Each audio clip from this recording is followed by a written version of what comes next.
예, 오늘 이사야 개론 요약입니다. 이사야 1장에서 66장인데 이사야 1장 1절입니다.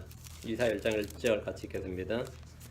유다 왕 우시야와 요담과 아하스와 히스기야 시대 아모스 아들 이사야가 유다와 예루살렘에 관하여 본 환상 계시라. 이제 그냥 우리말로는 환상 계시라 번역되는데 그냥 비전이에요. 비전. 더 비전. 예. 그게는 이제 잠을 자면서 하나님 보여주신 거는 꿈이고요. 잠을 안 자고 깨었어. 깨어있는 상태에서 주님이 뭔가를 보여주신 걸 비전이라고 합니다. 이제 성경에서 비전하면 그 대언자가 잠을 안 잔 상태, 깨어서 본 것이고, 잠을 잔 상태에서 보면 이제 꿈이라고 그러죠.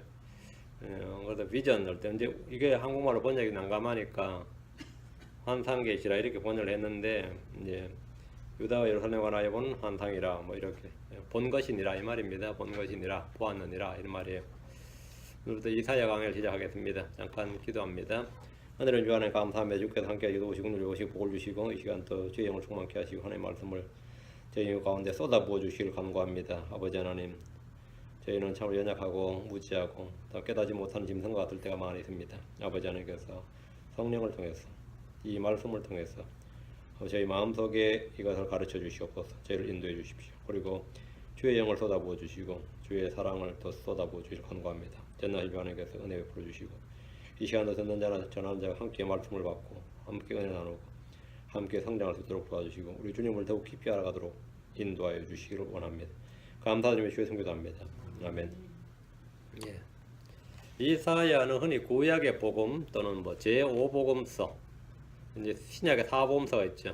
구약의 신약의 복음서와 같은 복음서가 한 거는데 그게 이사야서다. 제5복음서라는 말이 있을 만큼 그리스도의 고난과 죽으심, 부활, 그분의 통치, 다시 오심, 천년왕국, 영원세계, 뭐 새하늘과 새 땅이죠. 그러니까 영원세계까지 아주 풍부한 예언적 기록들이 넘칩니다.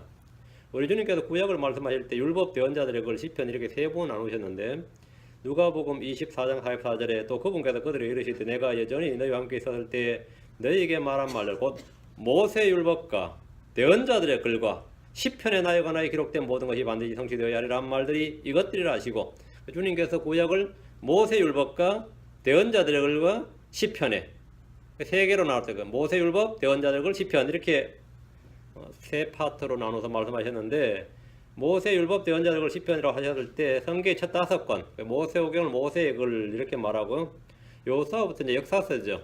여호수아부터 에스더까지를 역사서. 그리고 이제 욥기에서 솔로몬의 아가를 주로 시가서라고 부른다면 이사야부터 말라기까지를 이제 대언서, 선지서 이렇게 말합니다. 이사야, 예레미야, 예레미야가 에스겔, 다니엘 15권을 대선지서. 그리고 나머지 12권의 성경인 호세아, 요엘, 아모스, 오바댜, 요나, 미가, 나훔, 하박국, 스바냐, 학개, 스가랴, 말라기 12권을 소선지서 이렇게 말합니다. 대언자란 말은 이 프라핏, 대언자란 말이 기본적으로 하나님의 말씀을 받아서 전하는 사람입니다. 대언자들은 과거 역사와 앞으로 일어날 역사를 말해주기도 하고 죄를 책망하고 회개를 촉구하기도 합니다. 신정국가였던 유다와 이스라엘에서 대언자 역할은 매우 컸습니다. 이는 통치자들과 제사장들의 율법체계에 따라서 행하지 않았기 때문에 대언자들이 필요했던 겁니다.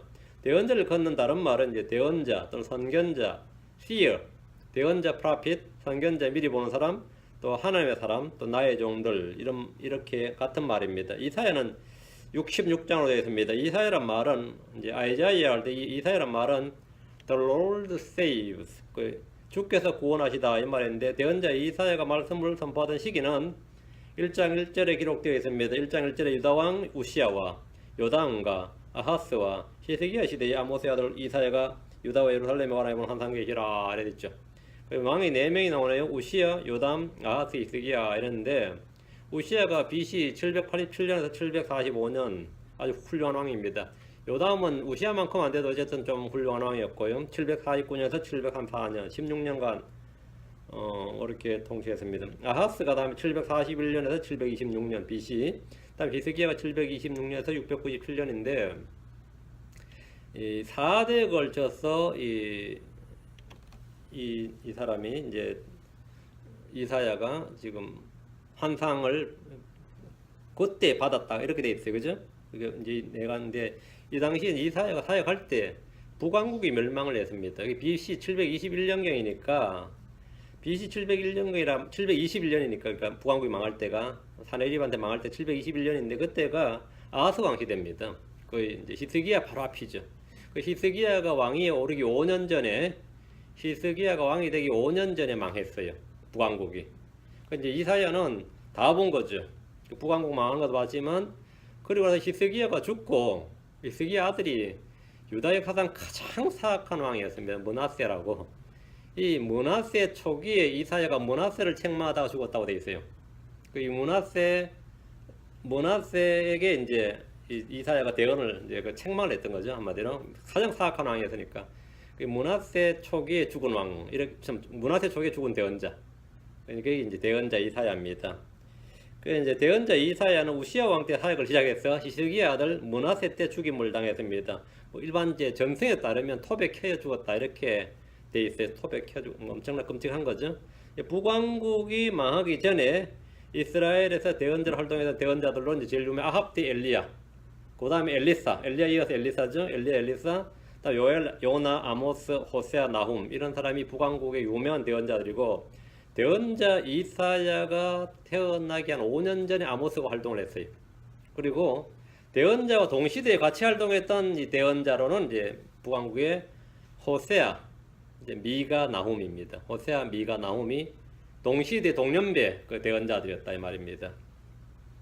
이사야 1장에서 5장은 우시야 왕 때 주님께 받은 이사야의 말, 이사야 1장부터 5장이 우시야 왕 때고요.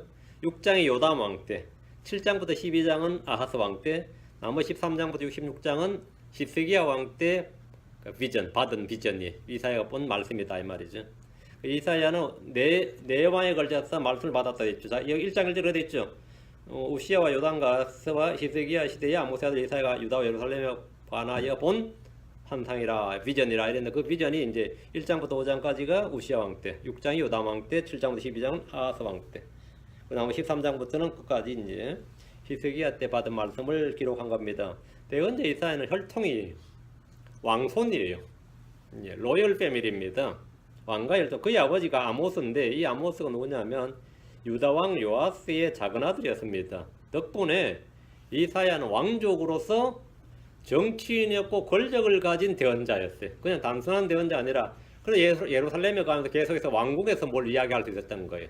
히스기야한테 가서 이렇게 말하라 하면 히스기야는 이사야한테 족보가 많이 밀리죠. 왕은 히스기야가 왕이지만 영선대라고 하시는 이사야가 왕족 왕가로 봤을 때는 말이죠. 그렇죠.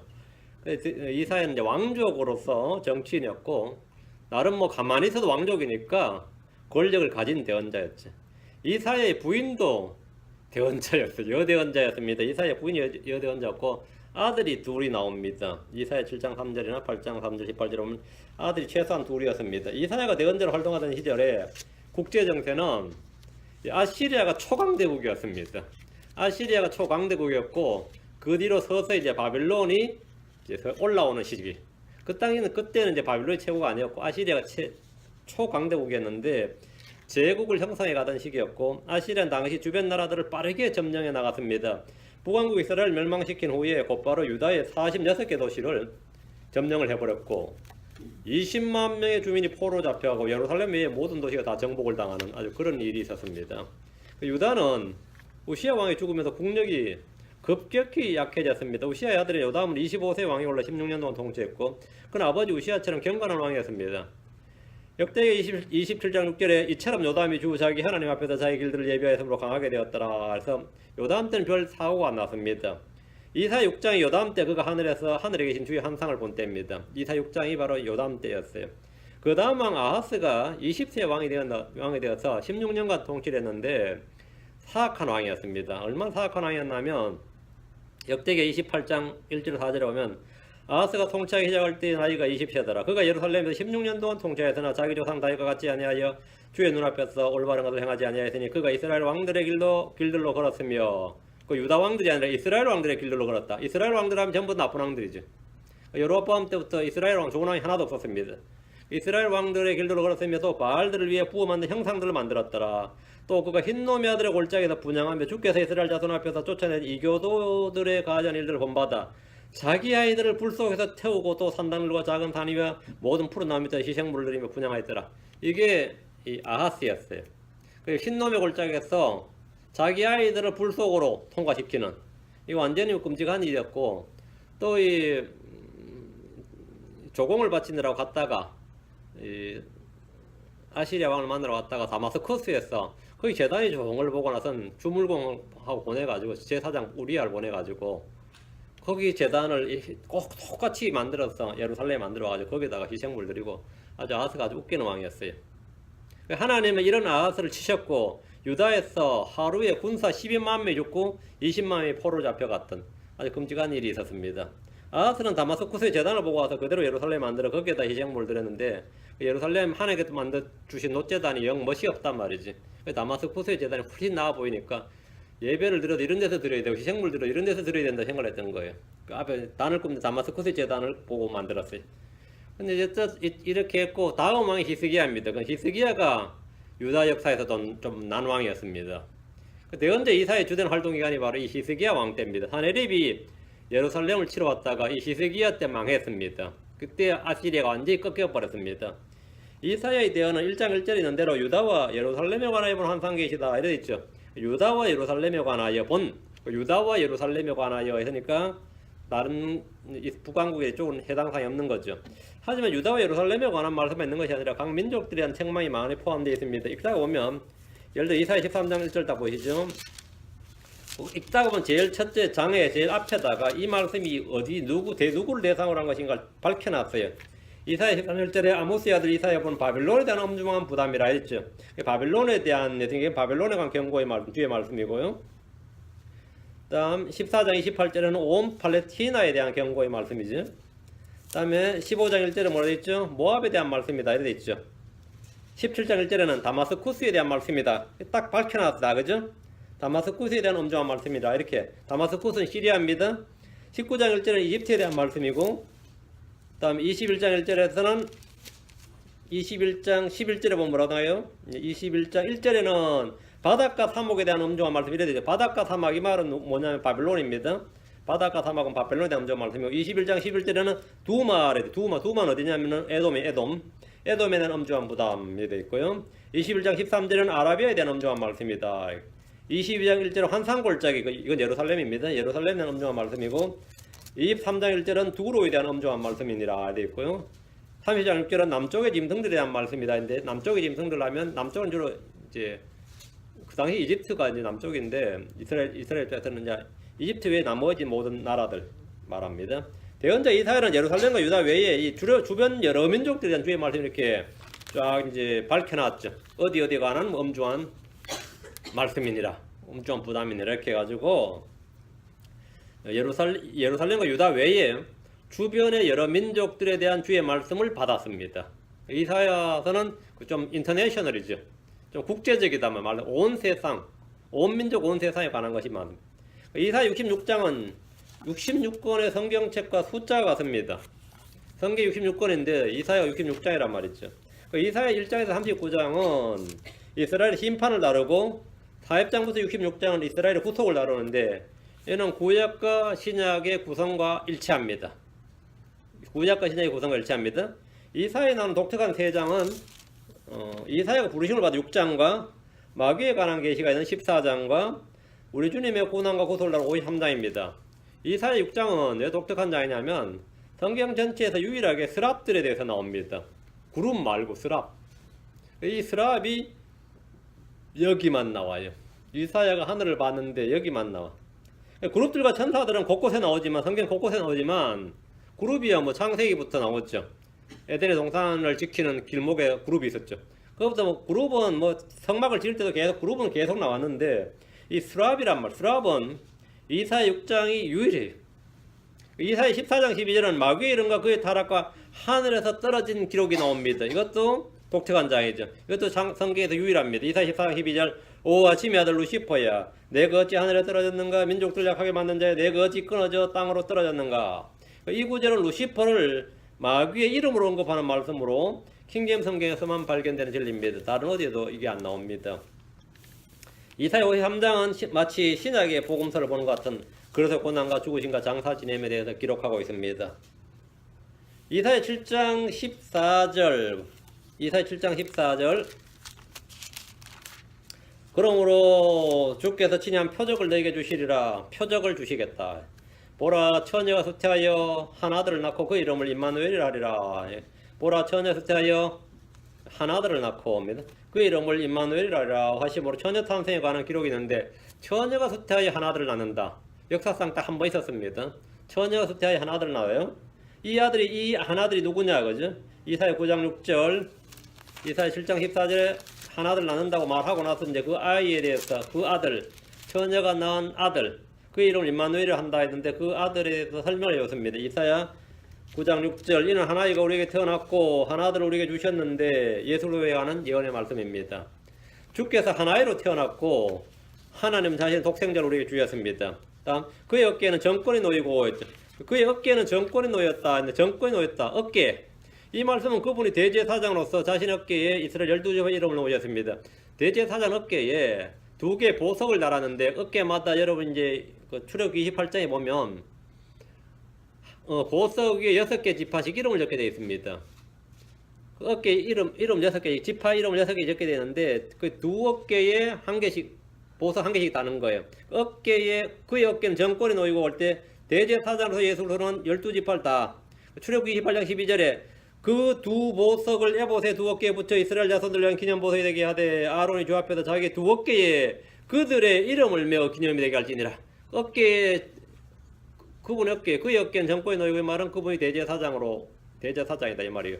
예수님 왕으로서 자신 어깨에 정권을 놓으셨고 목자로서 잃어버린 양을 찾아서 자기 어깨에 매셨습니다. 어깨에 정권이 놓였다는 말은 왕, 목자, 대제사장이 다 포함하는 말씀입니다. 그의 이름은 여기서 중요합니다. 그는 그게 아니고 그의 이름은 놀라우시니 조언자 강하신 하나님 영존의 아버지 평화의 통치자를 할 것이기 때문이라 했죠. 그분 그리스도의 이름은 예수님이죠. 그분 그리스도의 이름은 예수님이에요. 그 예수란 이름은 그의 이름은 뭐라고? 원더풀이 놀랍고 조언자 카운슬러고 마이티 갓 또는 영존의 아버지 에버리팅 파더 또는 the prince of the peace 이렇게 평화의 통치자로 불린다고요. 우리가 예수 하면 누구냐 하면 평화의 통치자시죠. 예수 하면 누구라고? 정말 놀라우신 분이지. 원더풀이지. 그의 이름이 이렇게 뭐라고요? 불리리라. 이제 우리 성경에는 할 것이기 때문이라 했는데 할 것이기 때문이라가 아니라 평화의 통치자라 불릴 것이기 때문이라 됩니다. His name shall be called. 그의 이름은 이렇게 불리리라. 어떻게 불린다고요? 원더풀로 불리고 마이티 갓으로 불리고 카운슬러로 불리고 이렇게 불린다고요. 예수님은 하나님 아버지의 동일하신 분, 그 영존 아버지가 불린다. 근데 그가 불리리라 아니라 그의 이름이 이렇게 불린다 이 말이에요. 그의 이름이 이렇게 불린다. 이해됩니까? 이 차이를 잘 구분하셔야 됩니다.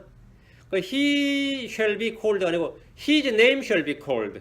그의 이름이 그 예수란 이름이 이렇게 불리리라 이 말이에요. 됩니까? 예.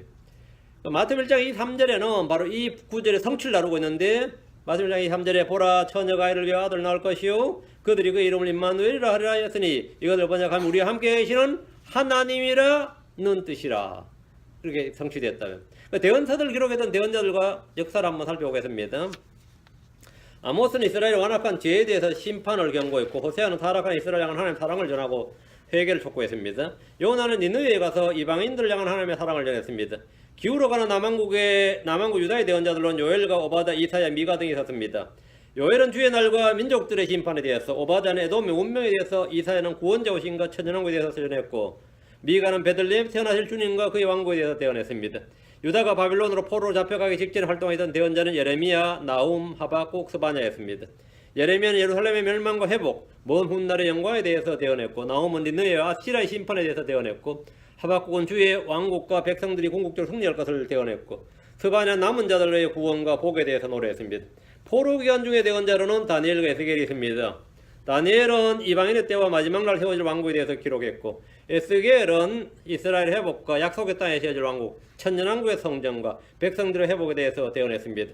포로 이후에 이스라엘로 돌아와서 이스라엘이 이제 자기 땅으로 돌아와서 이제 70년 끝나고 돌아와서 활동했던 대언자는 학개와 스가랴, 말락입니다. 느헤미야와 에스라는 대언자는 아니었습니다. 느헤미야, 에스라는 대언자는 아니었고요.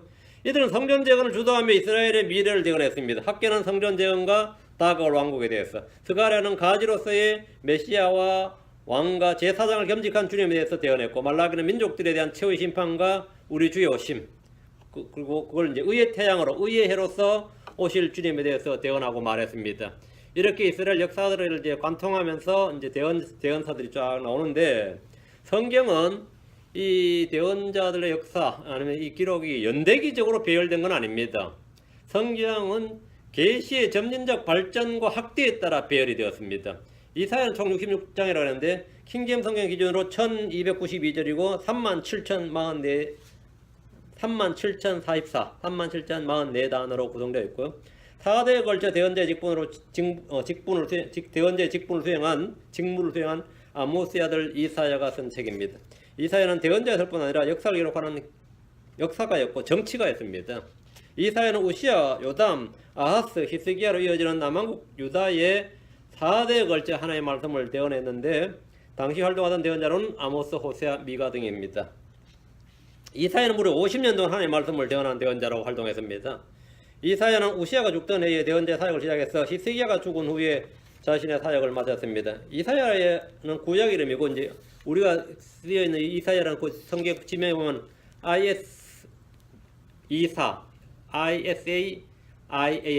아이자야 이거는 이제 구약 히브리 이름이고 헬라 신약에서는 이 가토카드 이사야가 I가 아니고 ESAIAES 이제 H가 아니라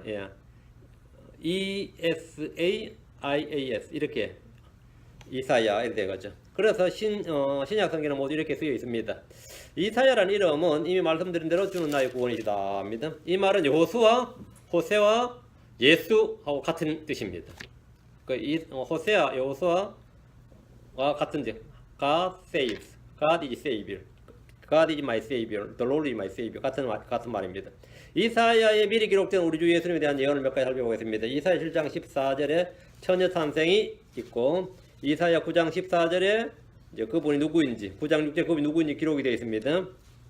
자, 그분이 누구인지 다 했고요. 이사야 40장 3절에서 6절에는 침례인 요한의 사역에 대해 기록하고 있는데 광야에서 외치는 자의 소리가 있어 이르기를 너희는 주의 길을 예비하라. 사막에서 우리 하나님을 위해 큰 길을 곱게 만들라. 근데 요한은 누가 자신에 대해 물을 때 이 구절로 자신이 누구인지를 증언했습니다. 주님 회당에서 성경 읽으실 때 이사야 61장을 펴서 자신에 관한 기록된 부분을 찾으셨습니다. 이사야 61장 1절 2절 앞부분까지. 이사야 61장 1절 주 하나님의 영께서 내게 임하셨으니 이는 주께서 내게 길을 오사 온유한 자들의 좋은 소식을 선포하게 하셨기 때문이라. 그분께서 나를 보내신 것은 마음이 상한 자를 사매고 포로된 자들에게 자유를 결박된 자들에게 감옥에서 노임을 선포하게 하려 하며 또 주의 받아주시는 해와 여기까지 지금 읽으시다가 이제 책을 덮으셨어요.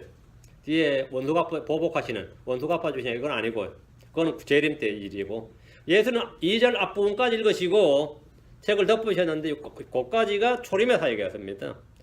이 말씀이 초림에서 주님의 사역이었기 때문에 이 말씀이 오늘 이날 너희에게 응하였느니라 성취되었느니라 이렇게 말씀하셨어요. 요까지가 주의 받아주신 해와까지 예수님께서 종으로서 사역하시는 부분은 이사야 42장 1절 3절에 있습니다.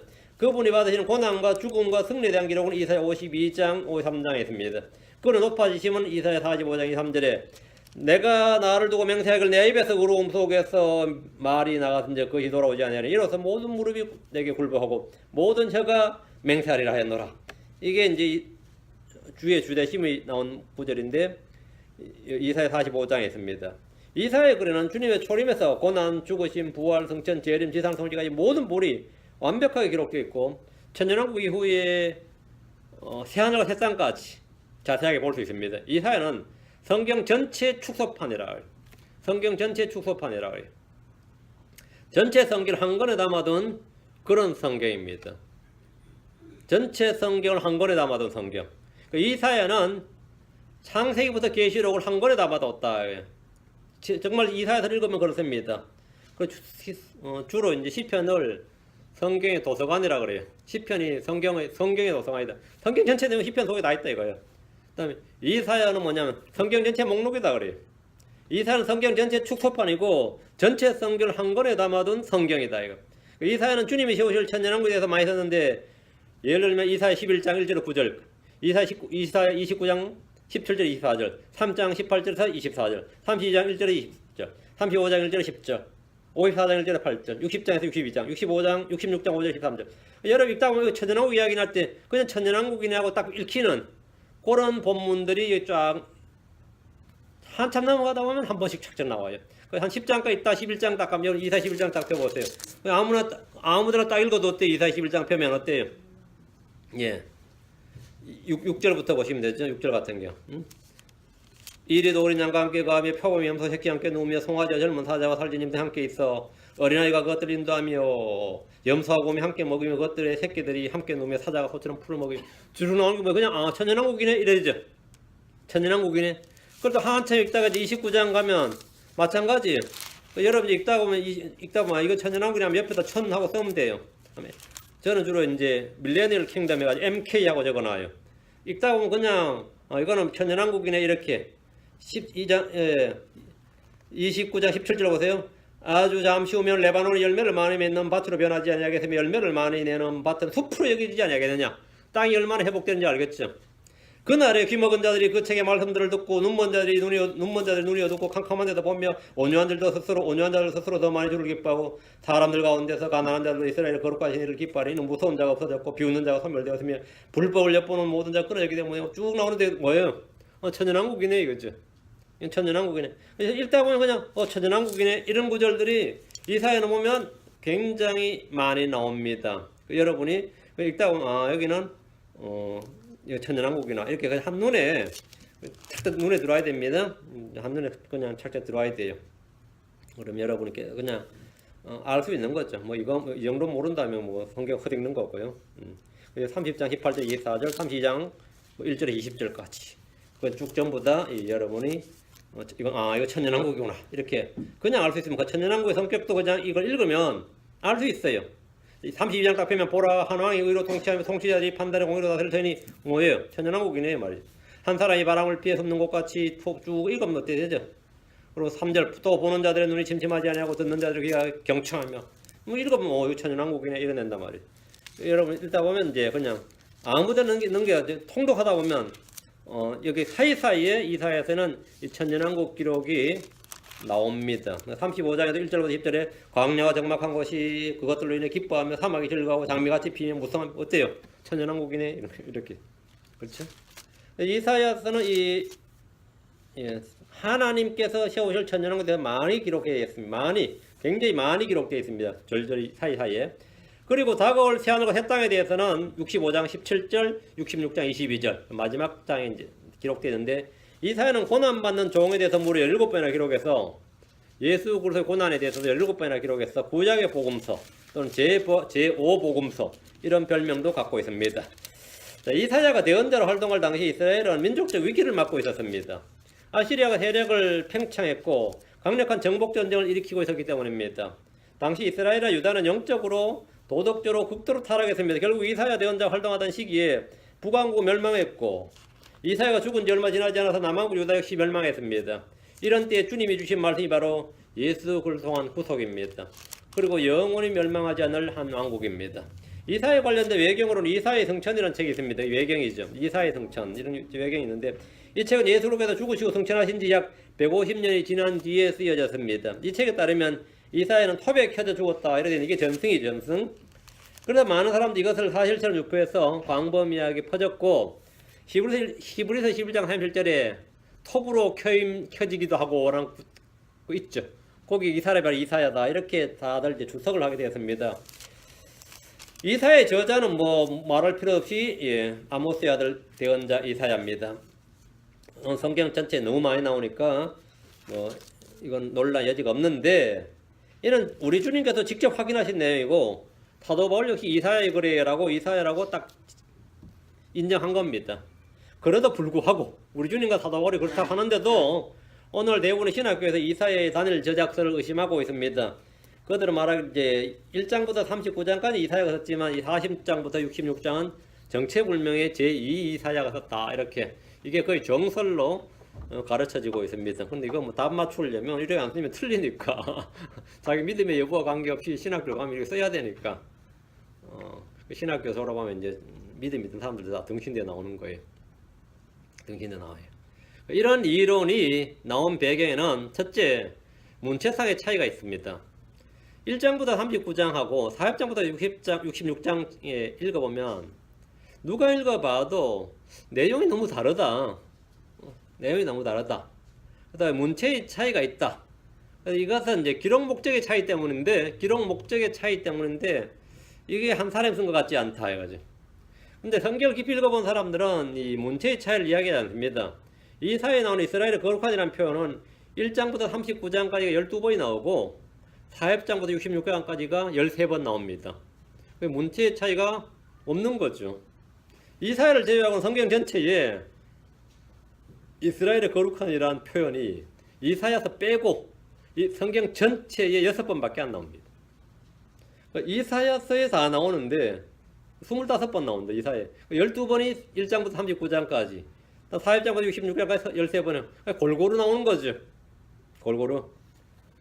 이는 동일 저자임을 지지하는 겁니다. 이사야는 하나님의 심판의 도구로 불을 자주 언급했는데 이는 이사야 전반부만 아니라 후반부에도 많이 나옵니다. 또 자주 등장하는 어휘가 주의 산이라는 표현이에요. 주의 산. 이 역시 전후반부에 골고루 다 나옵니다. 이사야 11장 9절, 27장 13절, 56장 7절, 57장 13절, 65장 25, 66장 21 이런 식으로 전후반부를 가리지 않고 앞에는 나오고 뒤는 안 나오고 뭐 뒤만 나오고 앞에는 안 나오고 이게 아니라 골고루 나와요. 문체의 문제를 삼는 사람들은 성경을 좀 깊이 있게 아니면 반복적으로 많이 읽어보지 못한 사람들입니다. 참고로 여러분들이 좀 구절을 비교해보면 문체가 얼마나 일치하는지 알 수 있는데 이사야 1장 1절하고 66장 24절 그들이 나를 대적하여 범법하였느니라 반역하였느니라 완전히 문체가 똑같습니다. They have rebelled against me. They have transgressed against me. 뭐 완전히 문체 같아. 1장 5, 6절이나 5, 3장 4, 5절 죄악으로 인해 얻은 죄인들의 상처, 죄를 짊어진 예수로의 상처 똑같습니다. 문체가 같아요. 단어 살짝 건졌지 문체는 동일 문체예요. 이런 동일한 문체는 굉장히 이 성경 이 이사야에서는 많고 또 유사어휘가 많습니다. 높이 들린 나는 높고 거룩한 동일 어휘 동일 문체죠. 황폐한 땅 버림받은 땅 이것도 동일 어휘입니다.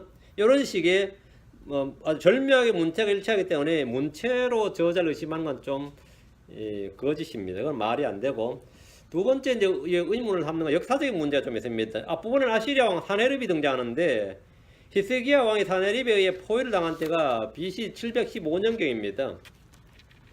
반면 44장 28절에는 다른 이방 왕이 등장하는데 고레스라는 왕이죠. 고레스. 사네립하고 고레스는 어때요? 고레스는 이사야가 쓰인 시점과는 약 150년 후의 인물입니다. 근데 이사야서에 고레스가 나온단 말이죠. 고레스가.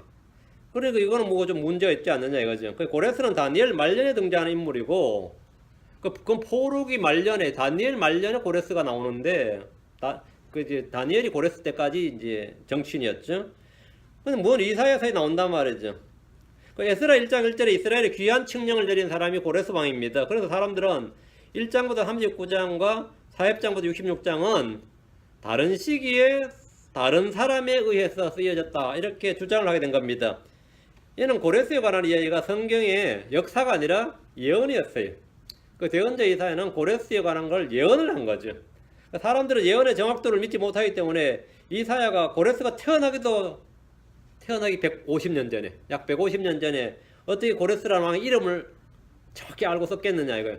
역사가 쓴 거지. 하나님께서는 태어나기 전에 쓰던 사람 이름을 정확히 압니다. 고레스라는 왕의 이름을 정확히 써서 고레스가 왔을 때 그가 기름 부음 받은 종이 된 거예요. 우리는 이런 주장에는 일고의 가치도 부여하지 않습니다. 성경은 미리 기록된 역사책입니다. 대체는 신학적인 문제가 있습니다. 이사야 9장 6절에 화평의 통치자 이랬죠. 그 메시아가 등장하는데 이사야 43장, 44장, 45장, 43장 16절, 17절, 44장 24절, 45장 7절, 8절에는 진노하는 메시아가 나옵니다. 진노하는 메시아. 앞부분은 화평의 통치가 나오는데 뒷부분은 심판의 메시아가 나오기 때문에 서로 다른 사람이 썼다고 주장하는데 이것도 큰 오해입니다. 이사야 앞부분 역시 철장으로 다스리는 메시아가 주된 내용입니다. 우리는 이사야의 저작서를 의심한 여러가지 이론이 사실 하나님도 성경도 제대로 알지 못하는 오해에서 빚어진 것이다 이렇게 이해합니다. 이사야의 구성은 성경 전체 구성과 밀접한 연관이 있습니다. 이사야 66장은 이사야 강의할 때 다 하겠지만 성경 66권과 연관이 있다 이거예요. 1장부터 39장까지는 구약 성경, 40장부터 66장은 27장이죠. 신약 27권, 구약 36권과 신약 27권으로 나눠진 것 같이 똑같습니다. 구성이. 이것은 우연의 일치가 아닙니다. 이사야 1장을 딱 보면 창세기 유사점이 있습니다. 창세기는 시작의 책입니다. 처음에 하나님께서 하늘과 땅을 창조했고 다음은 하늘들과 땅을 만드셨죠. 이사야 1장 2절이 뭐가 더 하늘들과 땅이 나오죠. 오 하늘들이여 들으라 오 땅이여 귀를 기울이라 주께서 말씀하시길 내가 자식들을 먹이고 키웠거늘 그들이 나를 거역하였다. 하늘들이여 땅이여 이래 나오죠. 이사야 2장은 출애굽기 연관이 있습니다. 이사야 출애굽기는 시내사에서 율법을 받았고 십계명이 기록되어 있다. 주님으로부터 법이나 불같은 율법이 나왔다 이 말이에요. 그죠? 주님으로부터 법이 나왔다. 이사야 2장 3절을 딱 보면 나오죠. 많은 백성들이 가며 이르기를 너희는 오라 우리가 주의 산에 오르고 야곱의 하나님 집에 이르자 그분께서 자신의 길들을 우리에게 가르치실 터인즉 우리가 그분의 행로들로 걸으리라 하리니 이는 법이 시온에서 나가며 주의 말씀이 예루살렘으로부터 나아갈 것이기 때문이라. 출애굽기에 19장에 법이 나왔는데 이사야 2장에도 법이 나온다 말이에요. 이사야 3장은 레위기와 연관이 있습니다. 레위기는 율법 가운데서 거룩한 것과 부정한 것을 나누고 각종 음식과 위생규례들에 다루고 있습니다. 레위기의 핵심은 거룩이에요. 특히 나병, 문둥병에 대한 규례가 엄하게 나오는데 이사야 3장 17절 보면 정수리를 치사 상처 딱지가 생기게 하시며 이 나오죠. 이것은 제사장들이 문둥병의 발병 여부를 감별하는 방법입니다. 감별한 방법이에요. 이사야 4장은 성경의 네 번째 책입니다. 네 번째 책인 민수기에 연관되어 있습니다. 민수기는 출애굽한 사람들의 명단이 각 지파별로 기록되어 있습니다. 그 책들이 민수기는 인구조사 책이에요. 민수기란 뜻이 바로 민수기 할 때 수기 넘버스란 말인데 이는 인구조사에서 나온 말이고 이것을 책으로 기록했단 말이죠. 이사야 4장 3절 시온에 남은 자 예루살렘에 남아있는 자고 예루살렘 안에 살아있는 자들 가운데서 기록된 모든 자는 거룩하다고 불리리니 이어보세요. 남아있는 자 살아있는 자들 가운데 기록된 모든 자 인구조사죠. 자, 이사야 5장은 신명기와 연관되어 있습니다. 신명기는 제2의 계명이라는 뜻이에요. 듀트로노미죠. 우리 음악할 때 듀엣이라고 그러죠. 듀가 뭐냐면 듀트로노미 제2의 계명, 두 번째 세컨이라는 뜻이에요. 둘이라는 뜻입니다. 신명기는 제2의 계명 책 전체가 노래라는 뜻이에요. 신명기 37장 32절에 보면 모세가 이스라엘 온 회중에게 이 노래의 말씀들을 말하되 끝까지 말하니라. 노래의 말씀들 했죠. 모세는 자신이 기록한 성경을 노래의 말씀들이라고 했는데 이사야 5장 1절에 보면 나오죠. 노래를 부르되 이 노래를 이렇게 나오죠. 그렇죠? 그러니까 여러분이 이제 이런 식으로 성경 각 건의 이사의 각 장과 연관시키고 있는데 오늘 66장까지 다는 못하고 제가 한 장 한 장 할 때마다 이걸 읊어줄게요. 한 장 할 때 제가 이걸 이야기하니까 어떤 목사님이 직접 들은 이야기 아니에요. 저한테 성경을 배운 사람이 기쁜 마음이 자기가 목사님한테 가는데 에이 그런 지어낸 말이 어딨냐. 그분은 아주 기쁜 마음에 저랬다가 상당히 낙담을 했어. 다시 저한테 달려와가지고 우리 목사님이 아니라는데요 그러더라고. 근데 이거는 일반 교회에서는 제가 알기로는 안 가르칩니다. 안 가르치는 게 아니라 거의 안 다뤄지는 내용인데 다음에 우리는 이사야 할 때 이번에 한번 하겠습니다. 자 그럼 이제 앞으로 이렇게 찾아내면 될 거 안 되고 이제 그럼 사입장으로 갑니다. 사입장은 나니 신약의 제일 첫 번째 해당하는 책이죠. 39장이 말락이고 사입장이 마태복음이란 말이죠. 저는 왜 이걸 어떻게 이 내용이 왜 중요하다고 생각하냐면 여러분이 성경이 66권인지 어떻게 알아요? 성경이 저는 그건 늘 궁금했어요. 무슨 공회에서 정해졌다. AD 300 몇 년경에 무슨 카르타고 공회에서 정해졌다. 그놈들이 뭔데 정해? 그놈들이 정한 걸 내가 왜 믿어? 근데 늘 저는 그게 문제가 있었어요. 39권, 27권 이렇게 하는데 왜 70권은 안 되고 왜 73권 안 되고 왜 76권 안 되냐? 아니면 진짜 66권이 맞느냐? 이걸 어떻게 하냐 이거죠. 이사야 66장으로 알아본 거예요. 이사야 66장으로. 이사야 66장으로. 이사야 66장이 성경 66권이다 말이죠. 그러니까 이사야 4입장은 갑자기 내용이 바뀌는데 이는 말라기 이후에 마태복음의 내용이 확 바뀌는 것 같습니다. 이사야 4입장 3절 성경의 40권째 책인 마태복음과 연관되어 있습니다. 마태복음 3장 3절에 보면 이 사람은 주께서 대언자 이사야를 통해 말씀하신 자니라. 이르시되 광야에서 외치는 자의 소리가 있어 이르기를 너희는 주의 길을 예비하라 그분의 행로들을 곧바르게 하라 곧게 하라 하였느니라. 이제 이것은 우연이 아닙니다. 주님은 성경책 속에 자체적으로 이 진리들을 포함시켜 놨어요. 내포시켜 놓으면서 성경의 믿음과 확신을 우리에게 뭔가 주신 거죠. 이게 바로 하나님께서 우리에게 주신 거예요. 이건 이사야 4장 3절이란 말이죠. 광야에서 외치는 자의 소리가 있어 이르기를 너희는 주의 길을 예비하라. 사막에서 우리 하나님의 하늘 위에 큰 길을 곱게 만들라. 이 정확하게 마태복음과 뭐죠? 이사야 40장이 딱 하필 이사야 40장 39장도 아니고 저게 40장이에요. 41장도 아니고 그렇죠? 이것은 우연이 아니다. 이런 걸 가지고 뭐라 하냐면 성경 자체 내에 자체 내장 증거 내장 사전이에요. 이걸 빌트인 딕셔너리라고 합니다. 자체 내에 우리 외부에 사전을 찾을 필요 없이 성경 자체 내에 모든 증거와 확증이 있다. 성경 자체 내에 이거는 엄청난 중요한 거예요. 영어 사전 안 찾고 성경 자체에서 사전의 의미, 사전 단어를 찾아낼 수 있어요. 영어 사전 없이. 그리고 문체 이 구문 헷갈릴 때도 성경 자체에서 이 구문을 찾아낼 수 있습니다. 야, 이건 제가 킹잼 성경을 알고 나서 한참 뒤에 안 건데 이거는 성경 번역에 있어서 획기적인 거예요. 성경 번역이 좀 헷갈릴 때 이 구문을 찾아내는 거예요. 성경 자체 내에서. 그 영문학에서 말고 영문법 말고 이 킹잼 성경에서 그게 킹잼 성경만 가능합니다. 킹잼 성경만.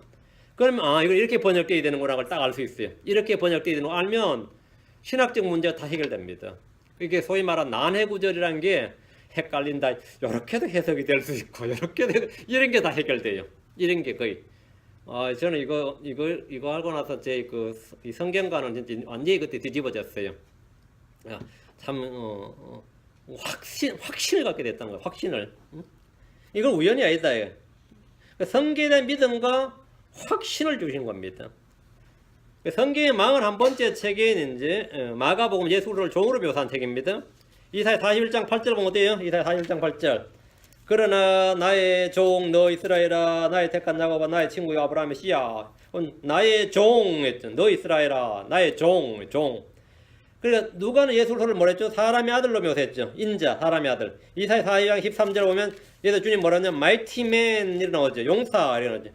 이사야 42장 3절 주께서 용사같이 나아가시며 전사같이 질투하사 분발에 외치시고 참으로 크게 부르짖으시며 자신의 원수들 쳐서 이기시로다. 이게 바로 누가복음의 초반에 나와요. 사가랴 엘리사벳 시에서 나오고요. 성경 43번째 책인 요한복음은 예수 그리스도를 하나님, 주님 자신, 하나님 자신으로 말하고 있습니다. 이사야 43장 11절에 보면 나 곧 나는 주니라 나 외에 구원자가 없느니라. 정확히 요한복음 주제입니다. 성경의 44번째 책인 사도행전의 핵심 뭐죠? 주님을 증언하는 겁니다. 사도행전이 뭐죠? 위트니스, 증인들이죠. 증인이죠. 증거와 증인이 핵심 단어입니다. 이사야 44장 7절 내가 오래된 백성을 정하니라 누가 나처럼 그 일을 불러오고 밝게 알리면 또 나를 위하여 차례대로 그들을 제시하겠느냐. 그들은 지금 임하고 있고 또 앞으로 임할 일들을 저들에게 보일지니라. 뭐죠? 증거와 증인이죠. 예, 증거 증인이에요. 이것이 바로 사도들이 해야 될 일이고 저와 여러분이 해야 될 일입니다. 성경의 45번째 책인 로마서 핵심은 뭐죠? 하나님의 의입니다. 하나님의 의신 예수도 그게 로마서의 핵심이 하나님의 의. 예수님은 복음의 의이시고 하나님의 의이십니다. 그럼 이사야 45장 하나님의 의가 주제겠죠. 이사야 45장 8절 하늘들아 너희는 위에서부터 의를 내리며 창고온 의를 내려볼지니라. 땅은 열리고 그들은 구원을 가져오며 의인은 함께 솟아날지어다. 나 주가 그 일을 창조하였느니라. 어때요? 뭐 정확하죠. 이건 완전히 딱 들은 맞아도 이렇게 맞을 수가 없어요. 우리는 이런 식으로 신약 성경 역시 이사야 각 장과 정확하게 장별로 연관되어 있음을 알 수 있습니다. 성경의 마지막 책인 요한계시록은 새하늘과 새 땅이 열리는 기사입니다. 이사야의 마지막 장 66장 역시 새하늘과 새 땅에 대해 말합니다. 이사야 66장 22절이죠. 우리는 성경 자체 내에 숨겨진 이런 진리를 일컬어 성경 자체 내장 사전 이렇게 말합니다. 성경 스스로 성경을 정의해주고 주석을 해주고 설명을 해줍니다. 성경 스스로가 진리의 성령께서 우리에게 조명해 주시고 자신이 세우신 합당 목자와 교사들을 통해 이런 것들을 먹이십니다. 여러분 받아 먹으면 돼. 이사야서에만 나온 특징으로는 예수로의 동정녀 산세에 대한 문자적 예언이 기록되어 있습니다. 그리고 마귀의 이름이 아까 루시퍼나 낮에 기록되어 있고 이것은 킹잼 성경에서만 발견된 진리들이다 이렇게 했어요. 이사야는 구약 속에는 신약의 복음을 거는 십자가의 죽음에 대해서 완벽한 기록이 있습니다. 이사야 52장 13절부터 53장 12절까지. 구약의 모든 대언서에 구원이란 말이 salvation이란 말이 구원이란 말이 총 33번 나옵니다. 구약 성경 전체에. 그 중에 26번이 이사야에 나옵니다. 창세기부터 말라기까지 33번 나오는데 구원이란 말이 그 중에 26번이 이사야서에 나와요. 그 이사야는 신약성경에서 시편 다음으로 가장 많이 주 예수님과 사도들에서 인용된 성경입니다. 우리가 본문에 들어가기 위해서 이제 전체 개요를 다시 1장부터 켭니다. 이사야 1장부터 35장은 이사야의 시대에서 본 예언들이에요. 자, 1장에서 12장은 유다와 예루살렘에 관련된 예언들입니다. 이사야 1장 1절에서 유다와 예루살렘에 관하여 본 환상 계시라 했죠. 1장부터 12장 유다와 예루살렘에 관련된 예언이고 13장부터 23장은 이스라엘을 대적하는 이방 민족들을 대적하는 뭐뭐에 대한 엄중한 부담이 나왔죠. 이방 민족들에 관한 심판입니다. 여러분이 이제 13장부터는 앞에 첫 줄을 읽으면 돼요. 아모스의 아들 이사야가 본 바빌론에 대한 엄중한 부담이라 이랬죠. 그럼 이거는 뭐죠? 바빌론에 관한 것이구나 이렇게. 24장부터 27장은 이스라엘 민족의 미래 영광을 노래했는데 왕국의 예언입니다. 하늘의 왕국에 관한 예언이에요. 28장부터 35장은 이스라엘의 죄를 책망하시고 아시리에 대한 심판에 대한 예언입니다. 그리고 36장부터 39장, 그 36장부터 39장은 삽입 부분으로서 역사적인 내용인데 히스기야 왕에 관한 겁니다. 히스기야 왕. 36장부터 37장 두 장은 믿음으로 아시리아를 물리친 히스기야의 승리와 하나님의 은혜에 대한 기록이었고 하나님의 구원을 다루고 있고 38장에서 39장은 승리 이후에 실족한 히스기야가 믿음으로 잘 승리한 후에 이 실족을 했죠. 실패한 히스기야 왕의 실패가 기록되어 있습니다. 바빌론 사신들에게 왕의 복을 보여줬는데 바빌론 사신들이 정탐을 하러 왔어요. 이제 히스기야 왕한테 어떻게 저 예루살렘이나 도시 하나밖에 안 남은 유다가 그 대군 사내립 아시리아 그 초강대국 아시리아를 물리쳤냐? 이건 북한이 미국 때려 부순 것보다 더 큰 일입니다. 그럼 예를 들어서 지금 미국이 전 힘을 동원해서 북한을 때려 부쉈는데 결국 북한이 이겼더라고 어떻게 될 것 같아요? 어떻게 될 것 같아요? 현대사가 바뀌는 거예요. 현대사 바뀌는 거지. 그보다 더 희한했던 일이 도시국가에는 지금 현재 전 세계에서 도시국가라면 어디냐면 싱가포르입니다. 싱가포르는 도시 하나가 국가예요. 그게 도시국가죠. 근데 그런 도시국가가 이 미국 초강대국 미국을 이겼더라, 아니면 러시아를 이겼더라 하면 어때요? 이거 엄청난 이야기죠. 참 뒤집어 놓는 이야기지. 근데 이 예루살렘이라는 도시 하나가 사내립을 이겼어요. 사내립은 예루살렘 하나 빼고 유다 다 차지했어요. 근데 마지막에 이제 이것만 남겨놓고 있어서 항복하라 그랬는데 졸지에 아시리아가 망했습니다. 그 바벨론 왕이 얼마나 놀랐겠어요. 자기들이 누구는 안 놀랄 사람이 없죠. 전 세계가 다 놀랐지. 그리고 예물을 들고 사신을 보내서 히스기야한테 갔는데 히스기야가 성전 같은 걸 딱 보여주면서 우리 주께서 이 일을 하셨다 해버리면 바빌론 못 쳐들어죠. 우리 주께서 하셨다 그러면 성전이 얼마나 화려한지 모릅니다. 산 위에 있는 성전만 봐도 이방인들은 그냥 진짜 이 신성을 느끼고 그 위엄과 영광에 물론 금을 다 벗겨내가지고 붙이돼가지고 솔로몬 때와 비하면 형편없지만 그래도 엄청난 거였어요. 근데 이 양반이 갑자기 뭔 정신이 나가가지고는 자기 힘으로 이긴 것처럼 이야기하고 보험부를 보여주니 바빌론 사신들이 그렇구나 하고 돌아가서 쳐들어온 거예요. 이거 몽땅 차지하러 와야겠다.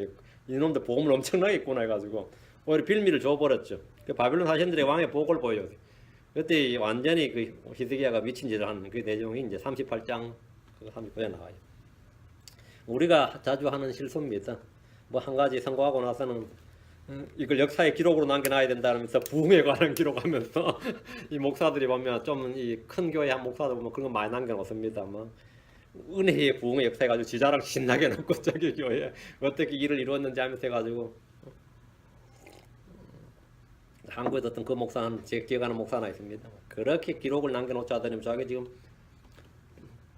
법원 판결 받아가지고 지금 감옥 가니 많이 그러고 있어 지금 그러고 있어요.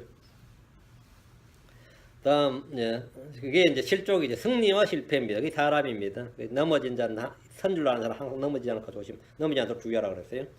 사역자들 66장은 예수로서의 왕국에 관한 예언이고 40장부터 48장인데 40장에서 66장 전체 신약이죠. 그리고 40장부터 48장은 하나님의 위대하심을 강조하며 참 하나님과 이방인들의 우상의 대조를 보여줌으로써 주 하나님 아버지에 대한 조명입니다. 참 하나님과 우상들의 대조, 계속 보면 그래 나옵니다. 49장부터 51장 예수의 고난과 아들이신 하나님 예수의 조명이 반복해 나옵니다. 58장부터 66장은 미래 왕국의 영광인데 성령에 대한 조명입니다. 성령에 대한 조명인데 40장부터 66장 끝까지 그 27권은 특이하게도 40장부터 48장까지 9장이죠. 49장부터 50장 8장, 58장 66장 이런 식으로 아버지, 아들, 성령, 삼위일체 하나님 차례대로 이렇게 강조돼서 나옵니다. 이런 건 성경을 좀 많이 읽어야 됩니다. 주님은 40장 1절에서 너희는 위로하라, 너희는 내 백성을 위로하라 이렇게 말씀하셨습니다. 40장에서 66장은 위로의 말씀입니다. 신약 성경 역시 뭐죠? 위로의 말씀입니다. 이런 관점에서 볼 때 40장은 구속의 위로고 40장은 구속의 위로, 41장은 변호자 대신 주님으로 인한 위로. 적어 놓으세요. 안 적어도 되겠다. 내가 원고 드릴게요. 42장은 주의 종으로 인한 위로, 43장부터 45장은 이스라엘 민족의 회복으로 인한 위로, 46장부터 48장 우상들의 무너짐으로 인한 위로, 49장부터 57장은 메시아 구속자신 예수 그리스도로 인한 위로, 58장 66장은 이스라엘의 미래 회복될 영광의 왕국으로 인한 위로. 위로의 말씀입니다. 이런 모든 위로는 오늘날 신약 성도들에게도 그대로 적용이 됩니다. 이사야서 2부는 그냥 신약 교리하고 똑같이 적용이 된다 이 말입니다. 이렇게 해서 이 이사야서 전체는 좀 짧지만 이 긴 책을 몇 페이지로 요약하기 쉽지가 않아서 이 정도로 요약하고 자세한 내용은 다음 시간부터 이제 다음 주부터 하겠습니다. 그러니까 여러분 할 일은 뭐냐? 이를 읽어오는 겁니다. 다음 시간에 많이 안 하겠지만 1장은 최소한 읽어와야 되겠죠. 1장을 읽어와야 됩니다. 그러면 1장 한 3절까지 한다든가 이렇게 안 한다 해도 읽으면 하는 도중에 여러분이 이사야서 하는 도중에 이사야서를 최소한 10대 번, 20대 번 읽게 되는 겁니다. 그럼 이사야서가 여러분 마음속에 쏙 들어오게 됩니다. 여러분 성경 공부하는 방법입니다.